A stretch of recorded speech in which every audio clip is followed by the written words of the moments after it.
وأعدوا لهم ما استطعتم من قوة ومن رباط الخيل ترهبون به عدو الله وعدوكم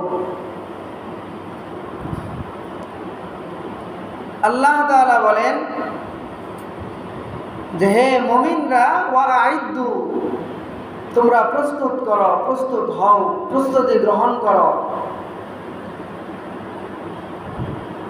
কিসের জন্য? লাহুম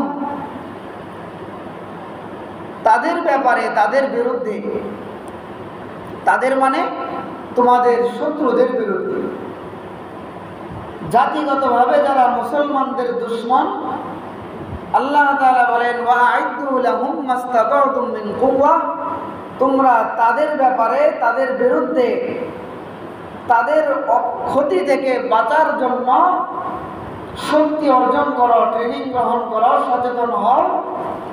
কেমন ভাবে করবে? মাস্তাতাতুম মিন কুওয়া, যতটুকু শক্তি যার যার অবস্থান থেকে গ্রহণ করা, প্রস্তুতি গ্রহণ করা সম্ভব, সে ততটুকু প্রস্তুতি গ্রহণ করে।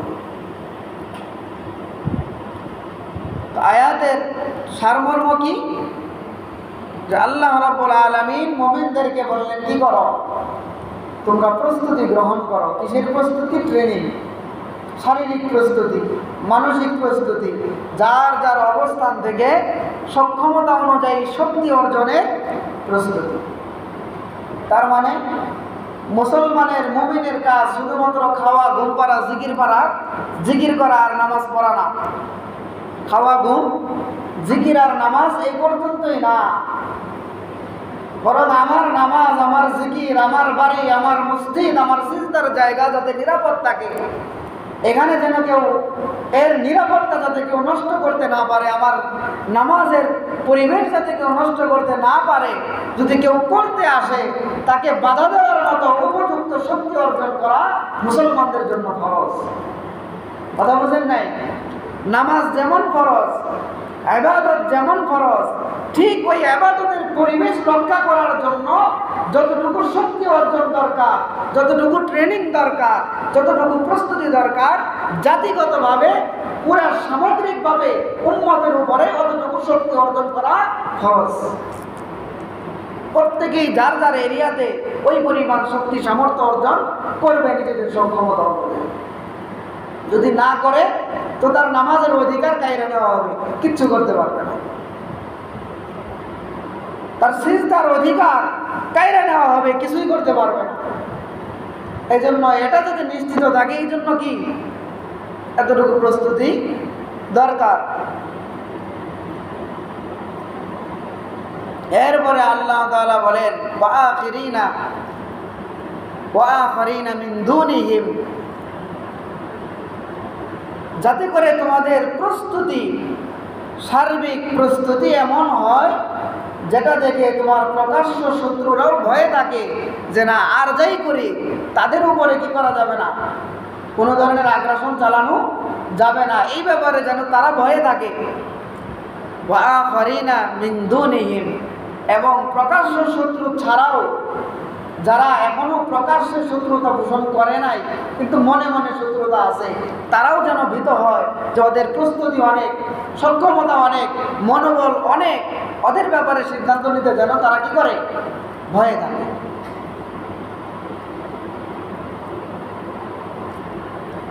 এটাকেই আল্লাহ তাআলা বলছেন ইরহাব বলে। মানে প্রত্যেক মুমিন মুসলমান ইসলামের এক একজন দুশমনের জন্য আতঙ্ক সৃষ্টিকারী হবে।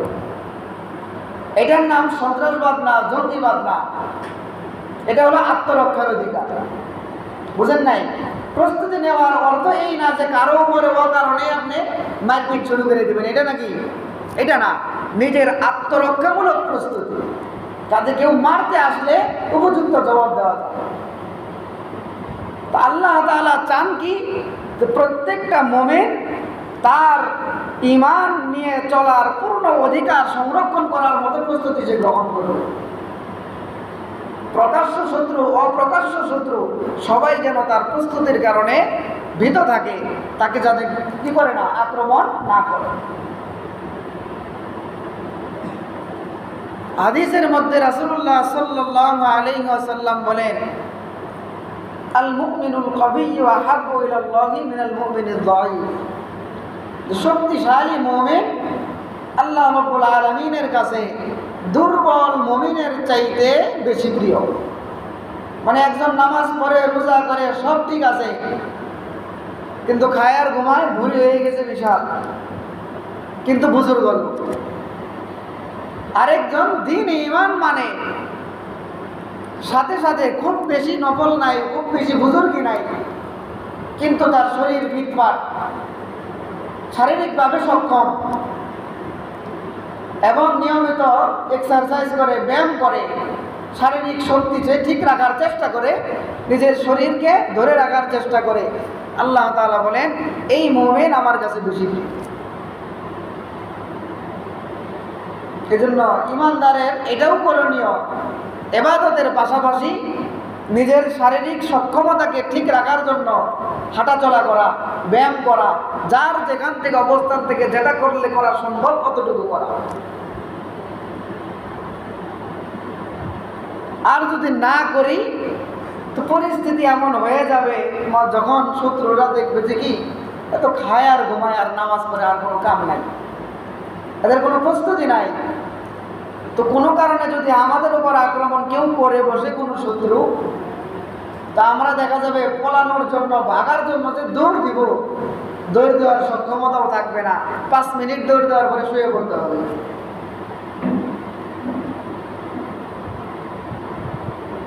এই জন্য আল্লাহ তাআলার এই নির্দেশ ব্যাপক, ব্যক্তিগতভাবে প্রত্যেক স্থান থেকে রাষ্ট্র রাষ্ট্রের মতো প্রস্তুতি গ্রহণ করবে, ব্যক্তি ব্যক্তির মতো প্রস্তুতি গ্রহণ করবে। ব্যক্তি হাঁটাচলা করবে, ব্যায়াম করবে, জিম করবে, যার যার অবস্থান থেকে যতটুকু দরকার এটা সে করবে। অন্যথায় অবস্থা এরকমই হবে, যদি বিপদে পড়ি তো দৌড় দেওয়ার সক্ষমতাও থাকবে না, ওখানে বসে জিকির করা শুরু করবে, জিকিরে কাম হবে। আল্লাহ তাআলা অগ্রিম কেন বলছেন এগুলা? সব জায়গায় তো জিকিরে কাজ হবে না। ফেরেশতা সবসময় কি আসবে না, বদরের মতো ফেরেশতা আসবে না। আসবে কখন? যখন প্রস্তুতি বদর বলা হবে। বুঝেন নাই? বদরের প্রস্তুতি কি ছিল? তাদের সক্ষমতার পূর্ণটা সে তারা আল্লাহর দ্বীনের জন্য সেখানে উপস্থাপন করেছে। যার কাছে যা ছিল কিচ্ছু নাই, খেজুরের ডাল নিয়ে যুদ্ধে চলে গেছে। সক্ষমতার পূর্ণটা যখন আপনি ব্যয় করবেন আল্লাহর দ্বীনের জন্য, দ্বীন ঈমান হেফাজতের নিয়তে, তখন না আল্লাহর সাহায্য আসবে, এমনি এমনি আসবে। আপনার কোনো প্রস্তুতি নাই। জীবনে একদিন ইসলামের দুশমনদের মোকাবেলার নিয়তে কোনোদিন কি করেন নাই, ব্যায়ামও করেন নাই, আধা কিলোমিটার হাঁটেনও নাই, শরীরকে ফিট রাখার চেষ্টাও করেন নাই। আপনি বিপদে পড়ে গেছেন, জিকির শুরু করবেন আর ফেরেশতা আসবে? আসবে না। ফেরেশতা তখন আসবে যখন প্রস্তুতি পূর্ণাঙ্গ ছিল, চূড়ান্ত সক্ষমতার পুরাটা দিয়ে প্রস্তুতি নিছেন। এরপরে ইখলাসের নিয়ত ছিল, যতটুকু পারছেন উপস্থাপন করছেন, বাকিটা আল্লাহ তাআলা আগায় নিয়ে যাবে।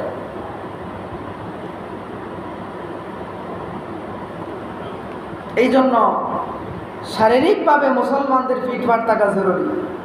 চিন্তা করবেন যে এটা আবার কোন কোয়ালিটির ওয়াজ, জীবনে তো শুনি নাই, জীবনে না শুনলে আমার কিছু করার নাই, কিন্তু এই ওয়াজ কোরআন হাদিসে ভরা। এই আয়াতের ব্যাখ্যায় এমন এমন হাদিস আসতে শুনলে অবাক হয়ে যাবে। কয় কি এগুলা কি কোরআনের হাদিসের ব্যাখ্যা, কোরআনের ব্যাখ্যা, নাকি এটা কোনো সামরিক সেনাবাহিনীর জন্য ট্রেনিং দেওয়া হইতেছে? অবাক হয়ে যাবেন। আল্লাহ তাআলা চান কি প্রত্যেকটা মুমিন এক একজন সেনাবাহিনীর মতো ট্রেনিং প্রাপ্ত হবে। ওয়াইদু, প্রত্যেকে, এখানে আল্লাহ কাউকে বাদ দেন নাই, সকলেই, সকল মুমিনরা প্রস্তুতি গ্রহণ করো। শুধুমাত্র খাওয়া দাওয়া, ব্যবসা বাণিজ্য, চাকরি আর ঘুম এইভাবে চলতে থাকেন, ওই ফিলিস্তিনে যা হইতেছে তাই হবে। ফিলিস্তিনে হামাস যেরকম প্রস্তুতি নিছে, পুরা জাতিগতভাবে সবাই যদি প্রস্তুতি নিত, আজকে এই পরিস্থিতি এত খারাপ হইত না। প্রস্তুতি না থাকলে পরিণতি ভয়ানক হয়। আর আগামীর বিশ্ব কোন দিকে যাইতেছে এটা সবাই বুঝতেই পারতেছে। আল্লাহ রাব্বুল আলামিন বলেন লা তা'লামুনাহুম, যে তোমাদের প্রস্তুতির কারণে ওই শত্রুরাও যেন ভীত থাকে, যে তোমাদের নিরাপত্তা নষ্ট করা যাবে না, যাদের তোমরা শত্রু হিসাবে এখনো জানো না, মানে তাদের শত্রুতা মনে মনে আছে, এখনো প্রকাশ করে নাই, তারাও যেন কি থাকে, সতর্ক থাকে যে না তাদেরকে কিছু বলা যাবে না, আরামে আসি, ওরাও আরামে থাক, আমরাও আরামে থাকি। আল্লাহু ইয়ালামুহুম, অথচ তারা শত্রু, এটা আল্লাহ জানে।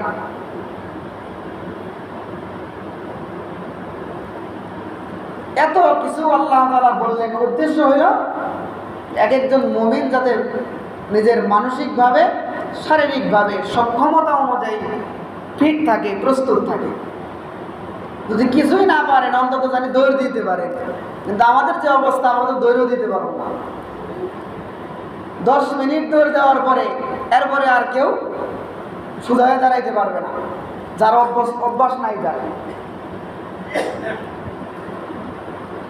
এই জন্য এগুলা দরকার, জরুরি।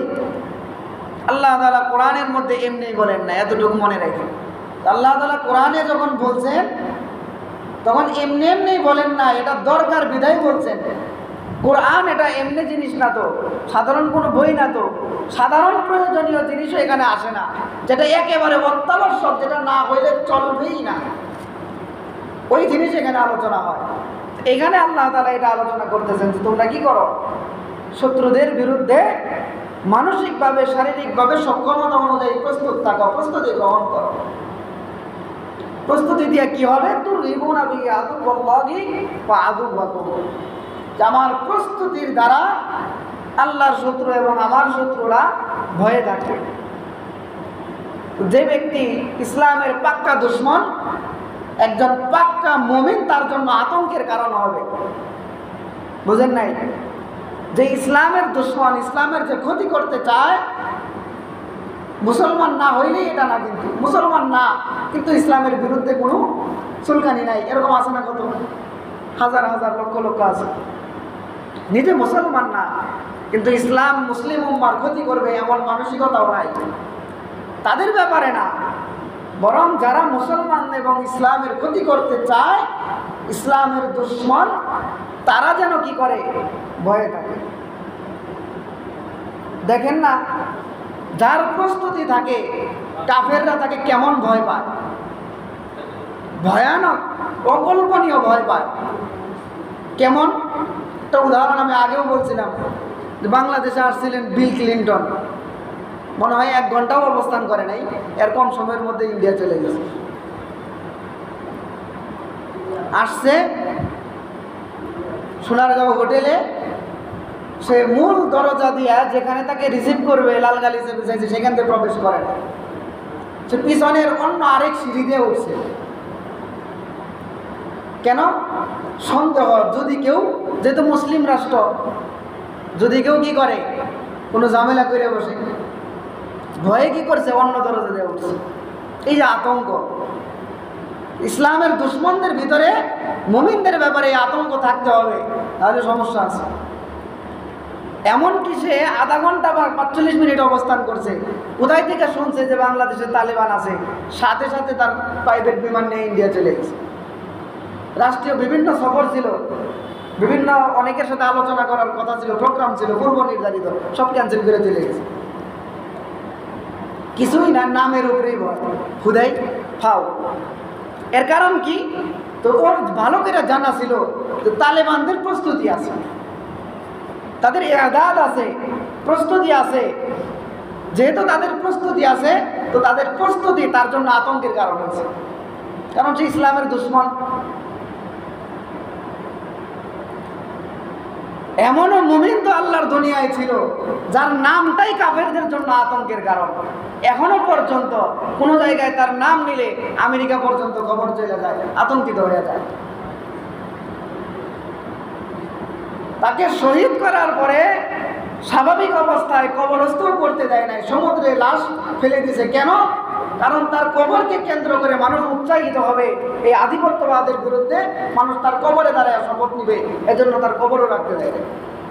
কেমন আতঙ্ক চিন্তা করে। আল্লাহ তাআলার ভাষায় এটা পাক্কা মুমিন, এটার পরিচয়। সে পাকাপোক্ত মুমিন, এই জন্য তার নামই আতঙ্ক।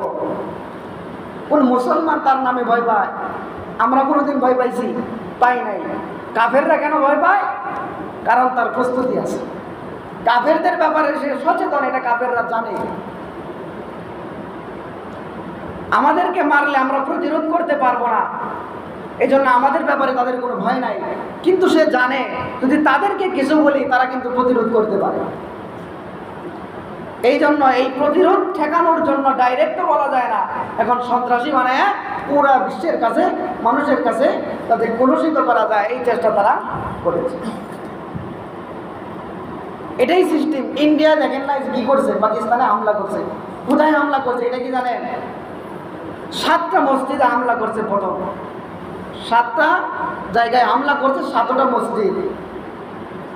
এটা কি জাতিগত দুশ্মনের কারণে না ইসলামের বিরুদ্ধে দুশ্মনের কারণে মসজিদে হামলা করছে? যদি কোনো দ্বন্দ্ব থাকে তো থাকবে, তো সেনাঘাটিতে হামলা কর, বিমানবন্দরে কর, মসজিদে কেন করলো? নিজের দেশে মসজিদ ভাঙ্গে মন্দির বানায়, আর অপর দেশে মসজিদে কি করে? হামলা করে। এটা কেন করছে? আল্লাহ তাআলা কোরআনে বলছেন, লাতাজিদান্না আশাদ্দান নাসি আদাওয়াতান লিল্লাযিনা আমানুল ইয়াহুদা ওয়াল্লাযিনা আশরাকু। মুসলমানদের বিরুদ্ধে, ইসলামের বিরুদ্ধে, ঈমানওয়ালাদের বিরুদ্ধে সবচাইতে হিংসাত্মক, কঠোর মনোভাবাপন্ন ইহুদিরা এবং মুশরিকরা। এটা তার জলজ্যান্ত প্রমাণ। মসজিদে অকারণে মসজিদে হামলা করে মানুষ, এটা কোন ধরনের ভদ্রতা? তো যাই হোক, এটা হলো পৃথিবীর বাস্তবতা। হাদিসের মধ্যে রাসূলুল্লাহ সাল্লাল্লাহু আলাইহি ওয়াসাল্লাম বলেন, হযরত উকবা ইবনে আমির রাদিয়াল্লাহু তাআলা আনহু থেকে বর্ণিত হাদিস, মুসলিম শরীফ সহ তিরমিজি অনেকগুলো হাদিসের কিতাবের মধ্যে হাদিস আসছে। عن عقبة بن عامر رضي الله تعالى عنه أنه قال سمعت النبي صلى الله عليه وسلم وهو على المنبر يقول, যে আমি রাসূলুল্লাহ সাল্লাল্লাহু আলাইহি ওয়াসাল্লামকে মিম্বারে খুতবা দেওয়া অবস্থায়, খুতবার মধ্যে এই ভাষণ দিতে শুনছি, এই কথা বলতে শুনছি, ওয়া আ'ইদ্দু লাহুম মাসতাতাতুম মিন কুওয়া আলা আন্নাল কুওয়াতার রামি আলা আন্নাল কুওয়াতার রামি ওয়া ক্বালাহা সালাসান। রাসূলুল্লাহ সাল্লাল্লাহু আলাইহি ওয়াসাল্লাম বলেন, আল্লাহ তাআলা বলেছেন, ওয়া আ'ইদ্দু লাহুম মাসতাতাতুম মিন কুওয়া, কাফেরদের বিরুদ্ধে, ইসলামের দুশমনদের বিরুদ্ধে সক্ষমতা অনুযায়ী কি করো? প্রস্তুতি গ্রহণ করো। এই আয়াতের ব্যাখ্যায় রাসূলুল্লাহ সাল্লাল্লাহু আলাইহি ওয়াসাল্লাম বলেন, আলা ইন্নাল কুওয়াতার রামি, জেনে রাখো শক্তি হইল নিক্ষেপ করার মতো। আলা আন্নাল কুওয়াতার রামি বানায় কইতেছি না, আমার সামনে তাফসিরে কুরতুবী খোলা আছে, ঠিক আছে? আন্দাজে মুখস্থ ওয়াজ আমি করি না, নোট করা ছাড়া কোনো আলোচনা আমি কখনোই করি না। রাসূলুল্লাহ সাল্লাল্লাহু আলাইহি ওয়াসাল্লাম যে এরকম জুমায় আমি যেরকম আলোচনা করতেছি, এইরকম মেম্বারে দাঁড়ায়া জুমার খুতবায় এই আয়াতের ব্যাখ্যা আল্লাহর রাসূল কি করছেন? আলা ইন্নাল কুওয়াতার রামি, জেনে রাখো শক্তি হইল নিক্ষেপ করার মতো। শক্তি কিসের মধ্যে? নিক্ষেপের মধ্যে। যেটা দূর থেকে টার্গেট করা যায়, এটার মধ্যে শক্তি। 1400 বছর আগে রাসূলুল্লাহ সাল্লাল্লাহু আলাইহি ওয়াসাল্লাম এই আয়াতের ব্যাখ্যায় এই কথা বললেন। কেন? মুসলমানরা জাতিগতভাবে নিক্ষেপ করার জ্ঞান অর্জন করবে।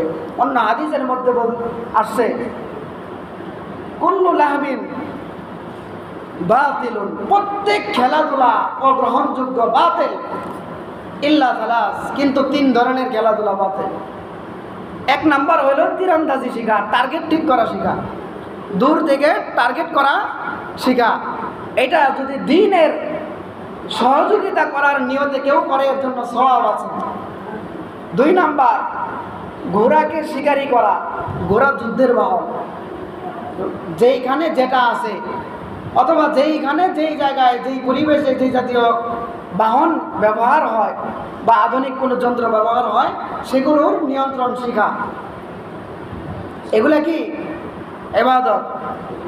সেই সাথে নিজের পরিবারের সাথে সময় দেওয়া, খেলাধুলা করা, এটা ইবাদত। এই তিন ধরনের খেলাধুলাকে আল্লাহ রাসূল কি বলছেন? ইবাদত বলছেন। বাকি খেলাধুলাকে কি বলছেন? বাতিল বলছেন। এই জন্য এর সারমর্ম হইল, যে সমস্ত খেলায় শারীরিক ব্যায়াম আছে, যদি দুইটা শর্ত, তিনটা শর্ত নষ্ট না হয়, এক, জুয়া না থাকে, দুই, কোনো ধরনের ফরজ তরক না হয়, তিন নাম্বার, নামাজের ওয়াক্ত কাজা না হয়ে যায়, এই তিন শর্তে ওই জাতীয় খেলা যায় যার মধ্যে শারীরিক কি আছে? শক্তি অর্জন হয়। যেমন ফুটবল, এটা কি আছে? জায়েজ আছে এই তিন শর্তে। খরচ কি করা যাবে না, নষ্ট করা যাবে না, মানে সতর্ক হলে গোলা খেলা যাবে না। দুই নাম্বার, নামাজের ওয়াক্ত শেষ হয়ে যায়, নামাজ কাজা হয়ে যায়, এইভাবে খেলা যাবে না। তিন নাম্বার, জুয়া থাকতে পারবে না। এই তিন শর্ত থাকলে এই জাতীয় খেলা কি জায়েজ। তো যাই হোক, আরেক হাদিসের মধ্যে রাসূলুল্লাহ সাল্লাল্লাহু আলাইহি ওয়াসাল্লাম বলেন, ইমাম কুরতুবী রাহিমাহুল্লাহ অনেকগুলো হাদিস আনছেন এই আয়াতের ব্যাখ্যা। আরেকটা হাদিস তিনি আনছেন, রাসূলুল্লাহ সাল্লাল্লাহু আলাইহি ওয়াসাল্লাম এক গোত্রের ভিতর দিয়ে যাইতেছিলেন।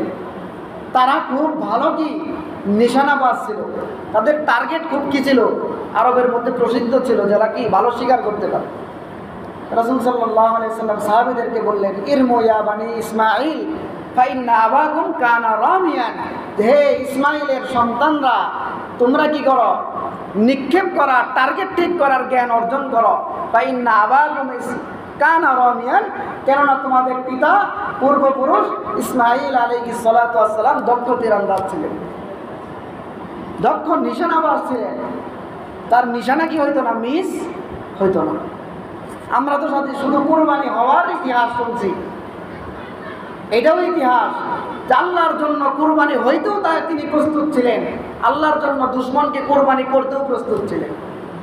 বুঝেন নাই? আমরা দিনের অর্ধেক শুনলে ভালো লাগে, আর অর্ধেক কইলে জঙ্গি সন্ত্রাসী সন্ত্রাসী মনে হয়। এটা পশ্চিমাদের প্রপাগান্ডা ছাড়া কিছু না। ইসমাইল আলাইহিস সালাতু ওয়াস সালাম এবং তার পরিবারের মধ্যে এই উম্মতের জন্য আল্লাহ তাআলা আদর্শ রাখছেন, আংশিক না পূর্ণ? পূর্ণ।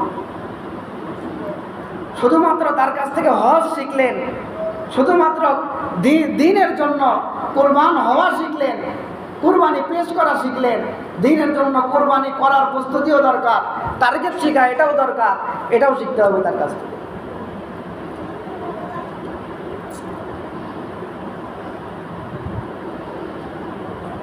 আল্লাহ তাআলা বলেন, লাকাদ কানা লাকুম উসওয়াতুন হাসানাতুন ফি ইব্রাহিম ওয়াল্লাযীনা মাআহু, হে উম্মতে মুহাম্মাদি, তোমাদের জন্য ইব্রাহিম এবং তার সঙ্গী সাথী তার পরিবারের মধ্যে উত্তম আদর্শ আছে। উত্তম আদর্শ কি শুধু আংশিক না পূর্ণ? পূর্ণ। ভালো করে বুঝবেন, প্রস্তুতির মানেই কিন্তু এটা না যে কাউকে কি আঘাত করবেন, এটা আবার ভালো করে বুঝবেন।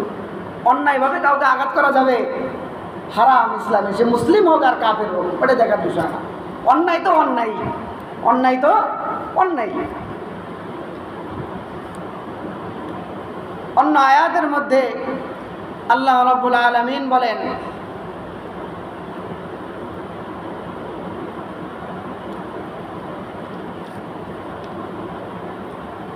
লাকাদ আরসালনা রুসুলানা বিল বায়িনাতি ওয়া আনজালনা মাআহুমুল কিতাবা ওয়াল মিজান,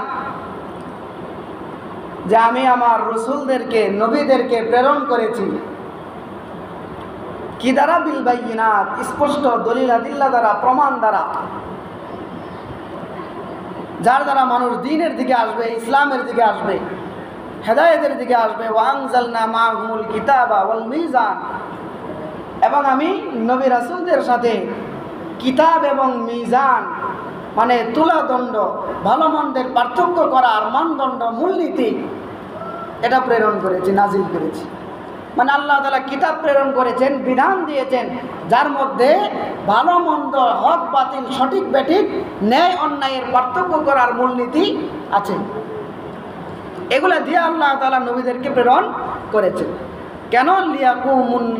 লিয়াকুমান নাস বিল কিসত, যাতে করে মানুষের মধ্যে ইনসাফ করতে পারে, এবং ওই নীতি অনুযায়ী মানুষও যাতে কি করতে পারে, ইনসাফ করতে পারে। এরপরে আল্লাহ তাআলা বলেন, ওয়া আনজালনাল হাদিদা ফীহি বাসুন শাদীদু ওয়া মানাফিউ লিন-নাস, আল্লাহ তাআলা কি নাজিল করছেন, কি কিতাব, এবং সাথে মিজান, মানে হক ভালো মন্দের তুলাদণ্ড, মাপদণ্ড, স্টিক ব্যাটিক যার দ্বারা মাপা যায়। সাথে সাথে আল্লাহ আরেকটা জিনিস বললেন, ওয়াংজালনাল হাদিদ, আমি কিন্তু সাথে সাথে লোহা অবতীর্ণ করেছি। লোহা কি চিন্তা করবেন, কোরআনের মধ্যে আবার লোহার আলোচনা, এটা আবার কি? এইটাই মূল। আল্লাহ তাআলা লোহা নাজিল করেছেন, মানে লোহা আসে উপর থেকে। এটা আজকে নতুন বিজ্ঞানীরাও গবেষণা বের করছে, লোহা আসে কোথার থেকে? আকাশ থেকে, বৃষ্টির সাথে বা বিভিন্নভাবে আসমান থেকে পড়ে, এটার মূল ধাতু। পরবর্তীতে জমিন থেকে সংগ্রহ করা হয়। আল্লাহ তাআলা কিতাবের সাথে উল্লেখ করছেন লোহা নাজিল করছে। লোহার গুরুত্ব কতটুকু চিন্তা করেন, বুঝেন নাই? আল্লাহ কোরআন নাজিল করছেন, সাথে এটাও বলছেন আমি লোহাও নাজিল করছি। আপনি কোরআনকে বুঝে নিছেন আর লোহা সম্পর্কে কোনো জ্ঞানই রাখেন নাই, তো আপনি বোকা। কোরআন আপনাকে পথ দেখাবে, চলতে শিখাবে, আর কোরআনের পথে চলার বিরুদ্ধে যারা বাধা হয়ে দাঁড়াবে তাদের প্রতিরোধ শিখাবে লোহা। বুঝেন নাই? আল্লাহ তাআলা বলেন, এবং আমি লোহা নাজিল করেছি যার মধ্যে কঠিন পরিমাণ ব্যাপক শক্তি রয়েছে। ওয়ামানাফিউল লিন্নাস, শুধুমাত্র শক্তিই না, মানুষের জন্য এর মধ্যে অনেক উপকারও আছে। আধুনিকতার মূলেই কি? লোহা। লোহা নাই, আধুনিক বিশ্বের কিছুই নাই। ওয়ালিয়ালামাল্লাহু মান ইয়ানসুরুহু ওয়া রুসুলাহু বিল গায়ব। আল্লাহ তাআলা বলেন, লোহা এই জন্য নাজিল করছি যাতে করে আমি দেখতে পারি যে কারা আমাকে না দেখেও আমার দ্বীন এবং আমার রাসূলদেরকে সহযোগিতা করে। এর সাথে এটার কি সম্পর্ক? বোঝা গেল দ্বীন ঈমানের উপরে চলতে গেলে যারা যত বেশি দ্বীনদার, যারা দ্বীনের ব্যাপারে যত আকর্ষণ, তাদের ব্যাপারে তত বেশি বাধা আসবে, আক্রমণ আসবে। ওটাকে প্রতিহত করার জন্য লোহা দরকার, লোহার ব্যবহার জানা দরকার। যারা যত বেশি লোহার ব্যবহার জানবে, ওই জাতি তত বেশি শক্তি অর্জন করতে পারবে। এবং এইটা দিয়ে, এই শক্তি দিয়ে কি করবে? দ্বীনের পক্ষে তারা কাজে লাগাবে। এটা কারা করে আল্লাহ তাআলা এটা দেখতে চান।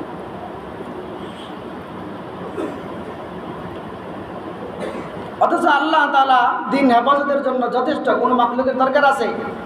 নাই। কিন্তু আল্লাহ তাআলা মানুষদের মধ্যে থেকে পরীক্ষা করে, বাছাই করে তাদেরকে শ্রেষ্ঠত্ব দিতে চান। তো আমরা নিতে চাইলে আমাদের করণীয় কি? সচেতন থাকা, সজাগ থাকা।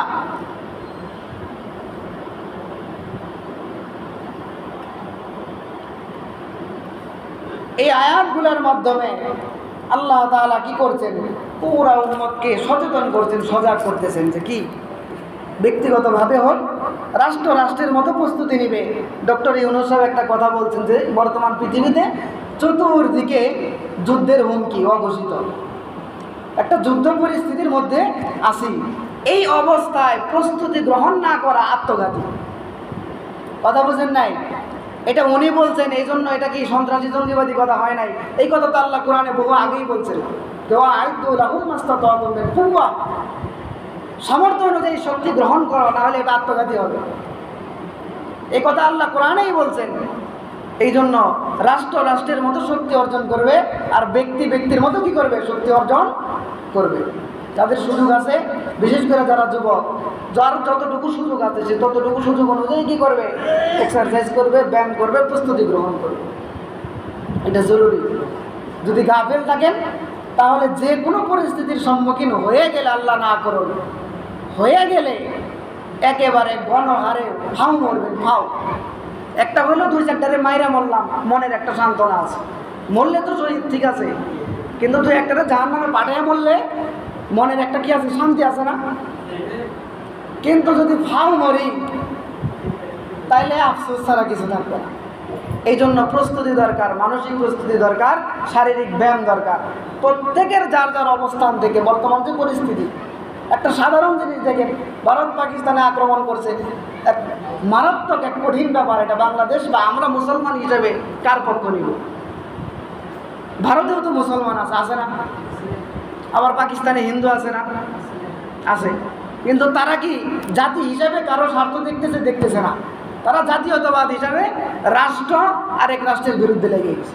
এতে মুসলমান মরুক আর হিন্দু মরুক দেওয়ার বিষয় না, বিষয়টা এরকম না। বিষয়টা এরকম, কিন্তু ইন্ডিয়া কি করছে, বাইসা বাছাই করে মসজিদে হামলা করছে। এর দ্বারা কি বোঝা যায়, তার শত্রুতা শুধুমাত্র জাতীয়তাবাদের কারণে না, বরং তার শত্রুতা ইসলামের সাথে। এখন মসজিদে হামলা করার বিপরীতে আমাকে যদি জিজ্ঞাসা করে, এর জবাবে পাকিস্তান যদি জবাব দেয়, আমরা কোন পক্ষে? আমরা মসজিদে হামলা করার পক্ষে নাকি যুদ্ধ বন্ধের পক্ষে? বন্ধেরও পক্ষে না, তারা যতটুকু দিবে সমুচিত জবাব যেন তাদেরকে দেয়, আমরা এটার পক্ষে। মসজিদে হামলা করলো বিনা উস্কানিতে, ফাও, বিনা কারণে। কি দরকার ছিল? মসজিদ কি করছে? তো যাই হোক, আল্লাহ তাআলা আমাদেরকে বোঝার এবং সচেতন হওয়ার তৌফিক দান করেন।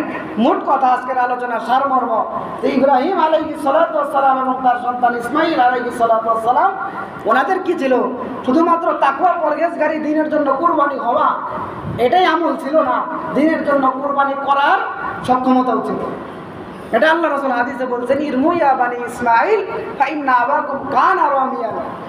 ইসমাঈল আলাইহিস সালাম তীরন্দাজ ছিলেন, দক্ষ নিশানাবাজ ছিলেন। অতএব তোমরাও কি নিশানা ঠিক করার জ্ঞান অর্জন করো। আল্লাহ তাআলা আমাদেরকে কি করুক, যার যার অবস্থান থেকে শারীরিক সক্ষমতা অর্জনের তৌফিক দান করেন। শরীরটা যাতে কি না হয়ে যায়, দুষ্কা না হয়ে যায়, ব্যায়াম করার তৌফিক আল্লাহ দান করেন।